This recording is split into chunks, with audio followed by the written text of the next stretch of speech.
They signed the separation papers and agreed to let the one part of the business that actually touched every transaction walk away. It looked like focus. It looked like discipline. It ensured that the marketplace would no longer control the moment money changed hands. Right now, somewhere in the world, a board of directors is approving a decision that looks perfectly rational. The numbers check out. The risks seem manageable. The analysts agree. 10 years later, that decision is cited as the moment everything began to unravel. This is the autopsy of one of those decisions. By the early 2010s, eBay was one of the most recognizable platforms on the internet. Millions of buyers and sellers moved through its marketplace every day. It had scale, brand recognition, and a global footprint that most competitors could not replicate. But more importantly, it owned something deeper than listings. It owned the infrastructure of trust that made those transactions possible. At the center of that infrastructure was PayPal. It was not just a payment option. It was the mechanism that reduced friction, resolved disputes, and made strangers comfortable sending money to each other. When a buyer clicked purchase, PayPal handled the most sensitive moment in the entire experience. It was invisible when it worked, but everything stopped when it didn't. As mobile usage increased and digital payments expanded beyond marketplaces, PayPal began to grow faster than the platform that created it.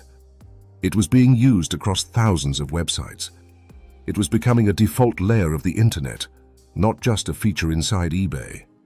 That growth created a new narrative inside boardrooms and on earnings calls. Analysts began to isolate the numbers. They separated PayPal's growth curve from the marketplace and treated it as a different kind of business entirely. Activist investors reinforced the argument, pushing leadership to consider whether keeping the two together was suppressing value. The pressure was not abstract. It showed up in stock performance, in public letters, and in constant questioning of whether management was holding back a more valuable standalone company. Inside the company, the conversation was more complicated. Leadership understood what PayPal represented beyond its revenue. It was not just a fast-growing segment. It was control over the transaction itself. Separating it would simplify the narrative to investors, but it would also fracture a system that had been designed to work as one. The debate was not just about value. It was about what kind of company eBay would become without it. The decision that followed felt measured and inevitable. In 2014, leadership agreed to spin PayPal into an independent company. The belief was that both businesses would benefit. eBay could focus on improving its marketplace. PayPal could expand without being anchored to a single platform. Each would move faster without the other. On paper, the logic held. The businesses were different. Their growth rates were diverging. Their competitive landscapes were not the same. Keeping them together required compromises. Separating them promised clarity. It looked like a clean solution to a structural problem. What the decision did not fully account for was how much power existed in controlling the transaction itself. Listings could be copied.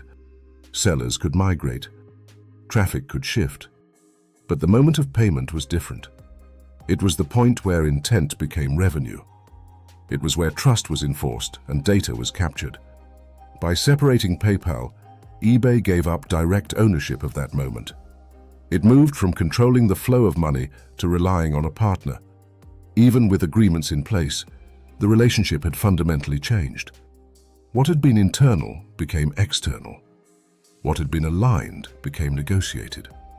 The transition did not break the system immediately, but it introduced friction where none had existed before. Integration decisions that had once been internal priorities became coordination points between two companies. Product changes required alignment. Incentives had to be negotiated.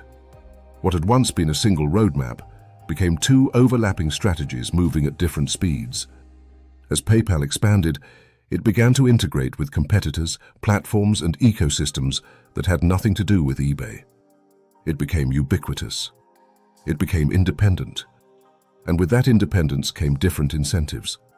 Growth was no longer tied to the success of a single marketplace. At the same time, the broader payments landscape was evolving.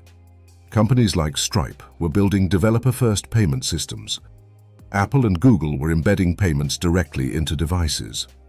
Checkout experiences were becoming faster, more seamless, and more controlled by platforms that owned both the interface and the transaction.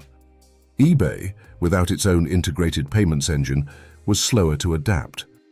It had to rebuild capabilities that had once been native. It had to negotiate terms instead of defining them.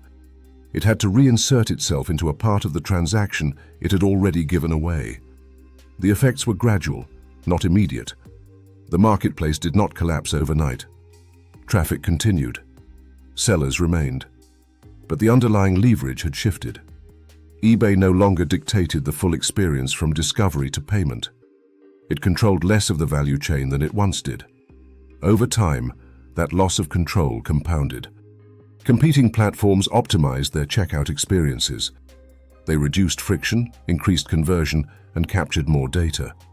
eBay, operating with a fragmented payment structure, struggled to match that level of integration.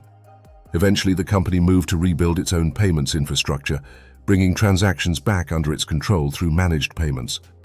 But by then, the landscape had changed. The competitors it now faced had spent years refining systems that eBay had once owned by default. The decision to separate PayPal had achieved its immediate goal. Shareholder value was unlocked. PayPal grew into a dominant independent payments company. But the marketplace that let it go had to fight to reclaim a capability it had once taken for granted. The cost was not a single moment of collapse. It was a slow erosion of control over the most important part of the business. The point where money moves. The point where trust is enforced. The point where platforms become infrastructure instead of just destinations. What looked like a clean separation turned out to be a structural shift. eBay did not just lose a subsidiary. It lost a layer of its own system. And rebuilding that layer required time, coordination, and effort that competitors used to move ahead. The decision made sense in the context it was made. The pressures were real. The arguments were rational. But the long-term consequence was clear. Control, once given up at the core of a platform, is difficult to fully recover.